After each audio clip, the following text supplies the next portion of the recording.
دیکھیے کہتے ہیں کہ جنازے کی چوتھی تکبیر کے بعد جب ہم سلام پھیرتے ہیں تو ہاتھ کب چھوڑنے چاہیے، سلام پھیرنے کے بعد یا سلام پھیرنے سے پہلے؟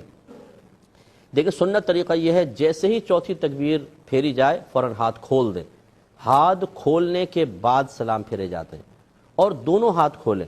بعض اوقات آپ دیکھیں گے ایک چھوڑیں گے السلام علیکم ورحمۃ اللہ، پھر السلام علیکم، پھر دوسرا چھوڑیں گے۔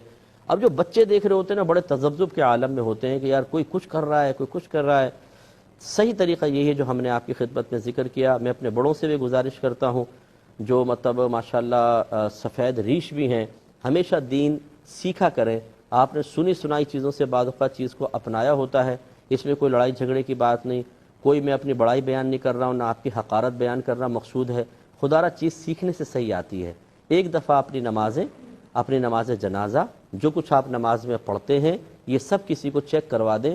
ہو سکتا ہے آپ سال سے غلطیاں کر رہے ہوں۔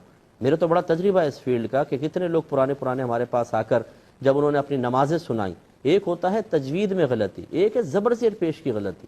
کہاں پہ زبر لگی ہوئی ہے زیر پڑھ رہے ہیں، زیر ہے تو پیش پڑھ رہے ہیں، اس کو جہاں کھینچنا ہے وہاں نہیں کھینچ رہے، لحن جلی ہو رہا ہے، گناہگار ہو رہے ہیں، مسلسل گناہگار ہو رہے ہیں، لیکن کوئی پرواہ نہیں ہے کیونکہ جی پرانے ہیں۔ ہم تو 25 سال سے نماز پڑھ رہے ہیں، ہم تو 30 سال سے نمازیں پڑھ رہے ہیں۔ میں دائرہ ادب میں رہ کے گزارش کرتا ہوں، یہ بتائیے کہ 30 سال سے نماز پڑھنے والے کو یہ کہاں سے گارنٹی مل گئی کہ تمہاری نماز میں اب کوئی غلطی نہیں ہو سکتی کیونکہ تم 30 سال سے پڑھ رہے ہو؟ اگر 30 سال میں پہلے کوئی غلطی ہو گئی یا درمیان میں کوئی غلطی شامل ہو گئی اور آپ اس پہ مطلع نہیں ہوئے تو 100 سال بھی پڑھتے رہیں گے تب بھی ایسے رہے گا۔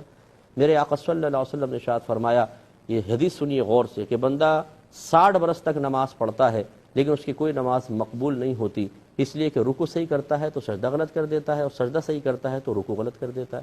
یہ ہمارے نبی نے فرمایا، تو غلطی ہو سکتی ہے، اس کو چیک کروا لینا چاہیے۔ ایک